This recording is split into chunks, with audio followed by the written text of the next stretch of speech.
Hey, welcome to Herons on the Fly. I'm Glenda. I'm Mike. Today we are getting our gear together and cleaning it and reviewing it. I'll make sure it's all in good shape so that we can pack up and head out.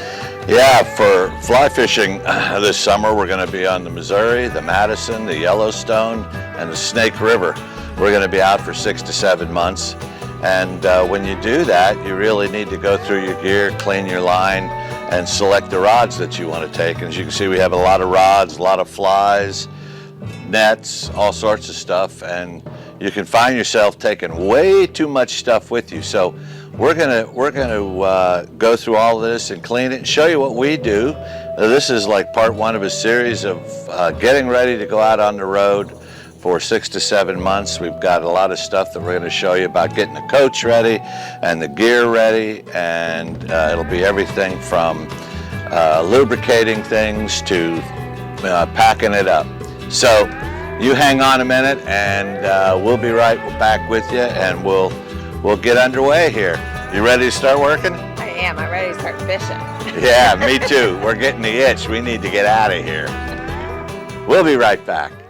Well, the first thing we're going to do is we're going to select the rods and the lines, because whatever reels that we select, we're going to have to clean the line, and whatever rods we're going to select, we want to make sure they're all ready to go and there's no problems with them. Now, when considering what we're going to do, we don't need lightweight rods. We're going to need like 5-weight rods, 6-weight rods, and we're going to take an 8-weight rod this year for throwing streamers, which is something different for us. We haven't taken an 8-weight rod on these big big water before, but after missing some large fish last year early in the year, and we're going to be there in April, so there's going to be streamer fishing. We've sort of reconsidered this, and we realize we need some bigger gear. So we're going to take 2 6-weights, 1, 2, 3 5-weights, and an 8-weight, and we're going to live with that. If we break something, if we break a 6-weight, we have a spare. If we break a 5-weight, we have a spare. Well, we also take more than just one of a weight, because Mike rigs them up like for different things. So we could be on the boat and we already have one rigged up for dry flies, and we have one rigged up for nymphing. And that way we don't have to be changing flies, and we can just, change rods and keep going. Yep. So now we need to pick the reels here. So first one is going to be this Lamson, and since we're going to be fishing deep, it has a steelhead line on it, and this is for the 8-weight, and this one will be going down, so we want to take that. So we have 2 6-weights, 2 5-weights, and an 8-weight. And we're going to, I think we'll be good there. So now we've got our rods and reels figured out. We're going to go about cleaning this, and we'll show you how to do that, and in just a minute.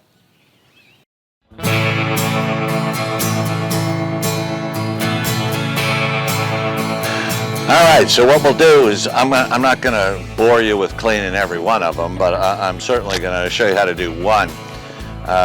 You're going to take the rod, or the reel rather, and pull the line off of it. And what you want to do is you want to get a bucket, a big old bucket, and a little Dawn. Squirt a couple squirts, a couple of pumps in the bucket, fill it up about halfway.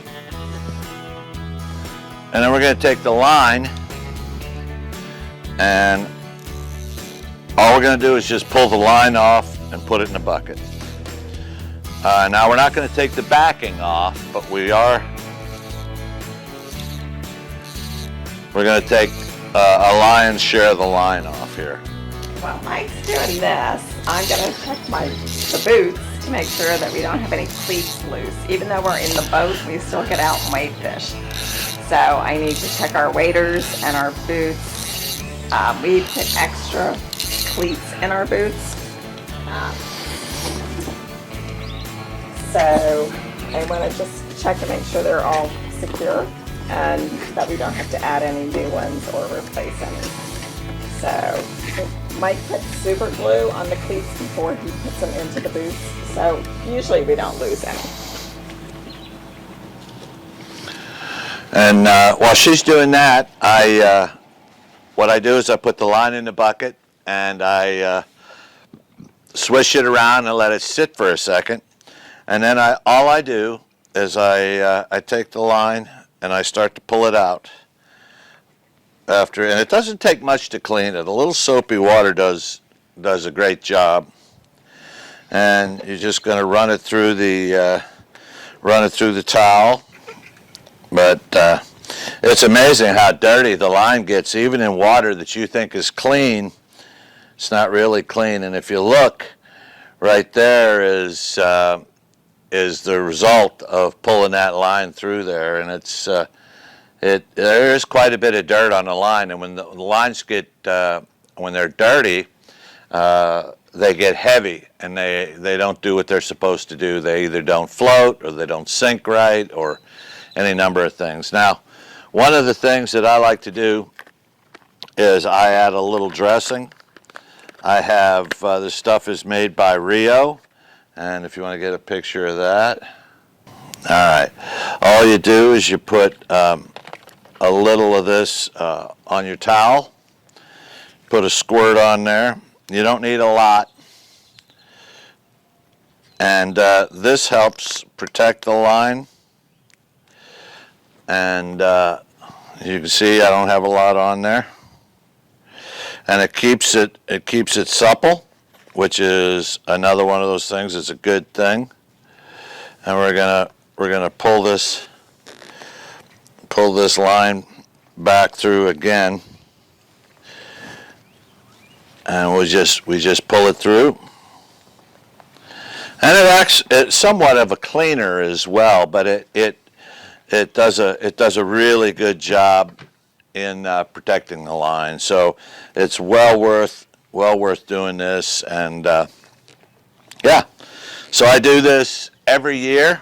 And if we find ourselves fishing in dirty water, and if you look at the towel now, it's not anywhere nearly as dirty as it was a minute ago. So we've cleaned that line, and that's really all there is to it. And then we're going to reel it back up on here, and we're going to do all of these. All right, so while we're checking the lines, we make sure there's no nicks or breaks in them, and Mike just found a nick in that one. So is that the one that the line you've already repaired a couple nicks in? I don't know, I'll have to feel of it. It's an older line. Yeah, so we'll check that one. He can, if they're not too deep, he can repair them, and we may repair that one and show you how he does it. Yeah, this is one that's been repaired before. Okay, you can kind of see. He did that a couple years ago, and it held up pretty good, but yeah, this line's going to have to be replaced. So yeah, it's got too many dings in it. Okay, I've got a couple loose cleats here. You can see them kind of moving around. So I'm just going to tighten those down with just a regular screwdriver, because I don't want to lose those while I'm out wading. So there we go. Okay, so I'm checking our waders. Neither one of us had any leaks, so we don't have to replace any waders. So I'm going to wash them. I throw them in the washing machine on a delicate cycle in cold water with very mild detergent. So you should follow the directions on your waders, but I take the bibs off and the belts and check the pockets to make sure I don't have anything in there. Okay, so I'll throw all this in the wash along with all of our neoprene socks and gloves and get that all cleaned and ready to go.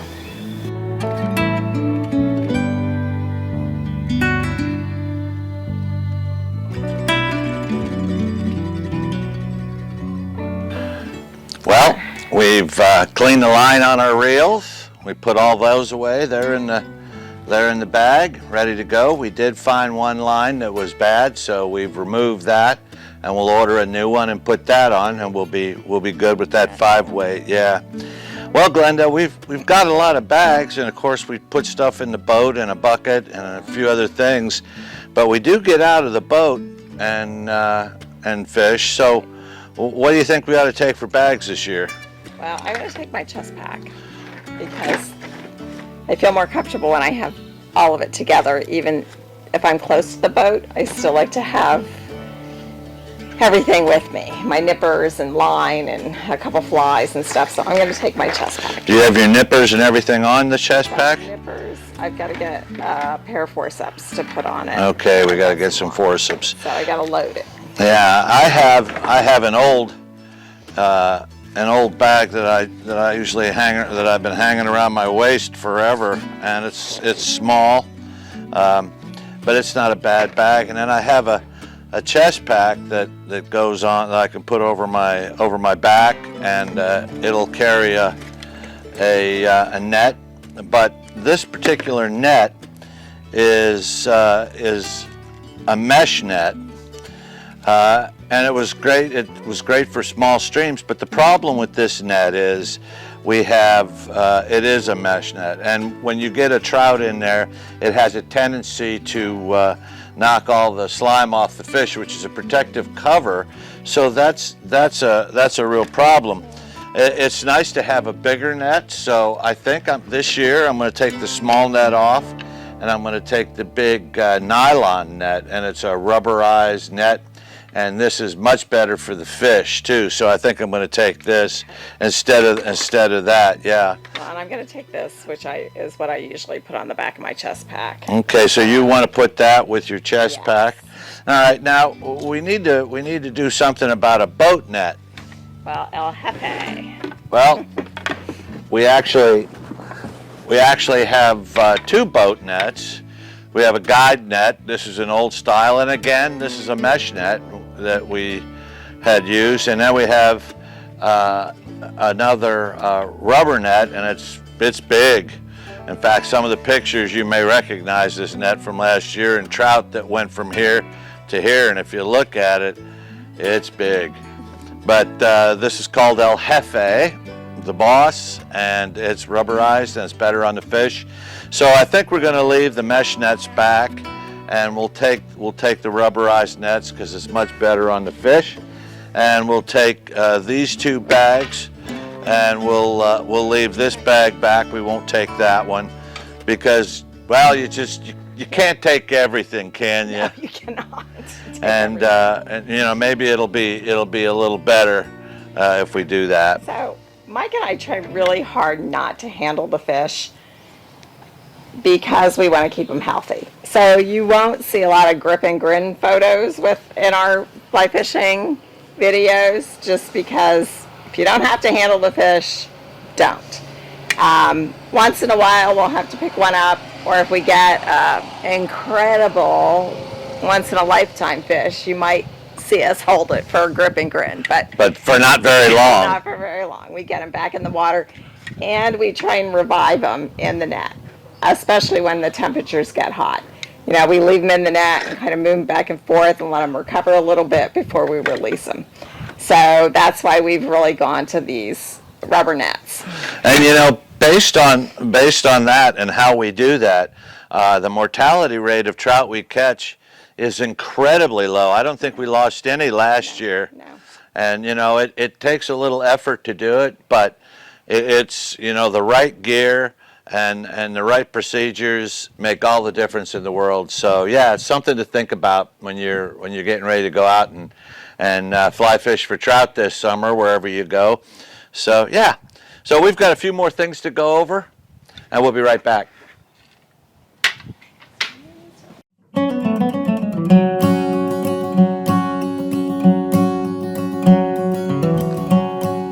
Well, one of the last pieces to the puzzle, deciding what we're going to take, because remember, we have a drift boat, and so we've got a lot of storage space, but that doesn't mean, again, that you could take everything that you own. So what we've done is to make it simple, we've come up with a little tub that holds a variety of gear, and we'll go over that in a second.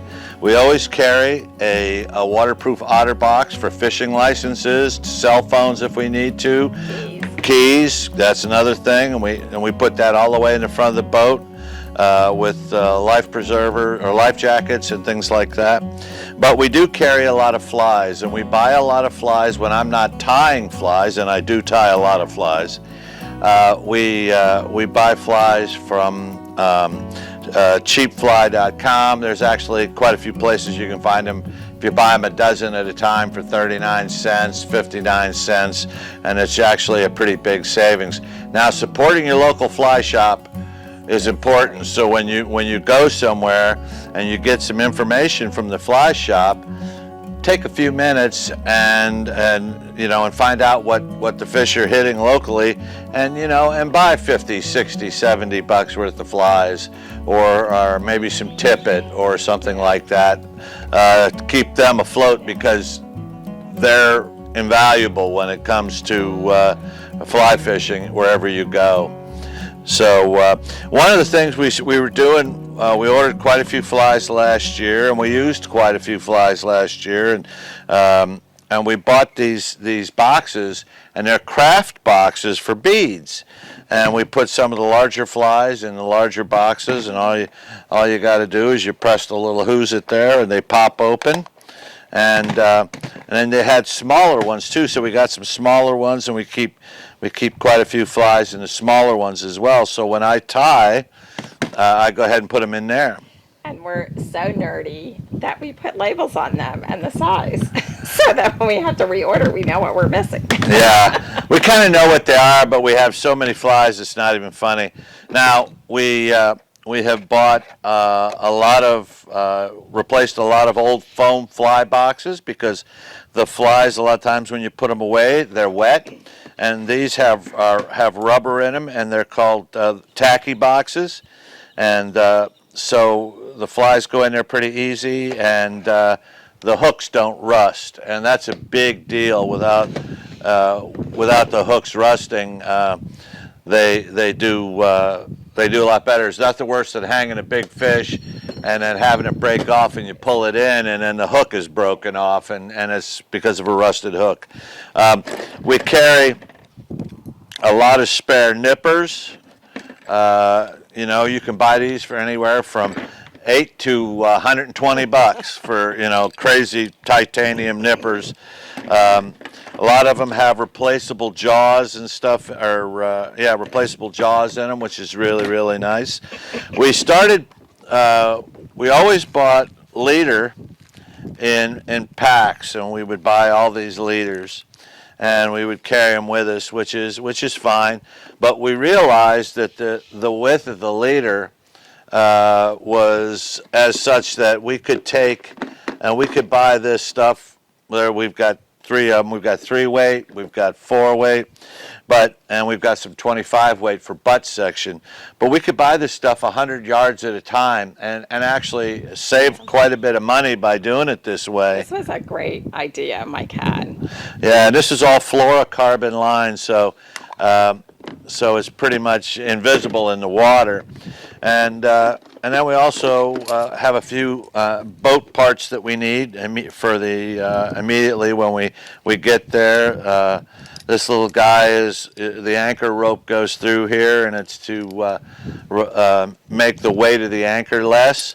And we've got extra plugs for the boat, because if your boat takes 2 plugs, you should always have 4, because, well, there's nothing worse that'll ruin your day than going out and not having plugs for your boat, or forgetting to put them in and getting water in your boat. So, we also have a lot of big flies, salmon flies, attractor caddis, all sorts of stuff like that. That we carry with us. We've yet to really get into salmon flies up in either Montana or Idaho. Yeah. I don't think they exist. Yeah, we'd like to believe they do, but I don't think they do either. So we also have strike indicators. Last year we got really hooked on the white ones instead of the colored ones. So I think we're going to stick with white next year. Yeah, and we don't always use a strike indicator.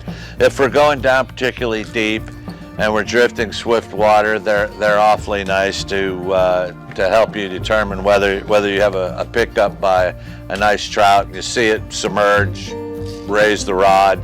If it isn't a fish, if you nicked on it or caught a rock or a piece of grass, well, you can find that out too. But more times than not, there's a fish that picked your bug up. So this is what we're going to take. We're going to take these flies, that box, the reel bag, and we're going to take waders. The waders are in the washing machine right now, going around. The rods that we picked out. We got clean line. We have to buy one line, and yeah, and then we're pretty much ready to go. And this is what we do to prepare for fly fishing, for all those videos that you see. And our gear takes a real beating, because we do fish anywhere from 50 to 60 days a year. So that's a lot of, more than that. Well, maybe more than that, yeah. But it's a lot of fishing, and if you don't take care of your gear, I don't care what you pay for it. If you don't take care of it, you're going to find yourself not catching those big fish that you'd like to. Yeah. So. Well, I'm excited. I got the hitch itch. I'm ready to go.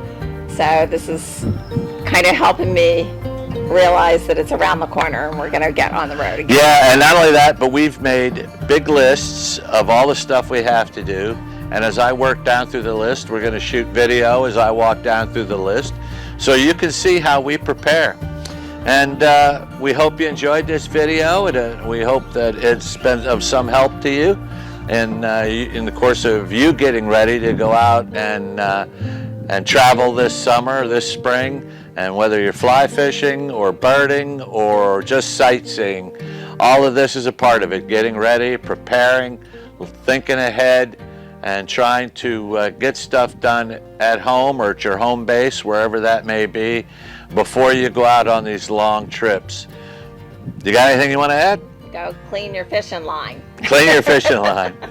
Well, if you enjoyed this video, like, share, subscribe, and comment too. We'd love to hear some comments about what you do to get ready to go. And we are Herons on the Fly. See you later.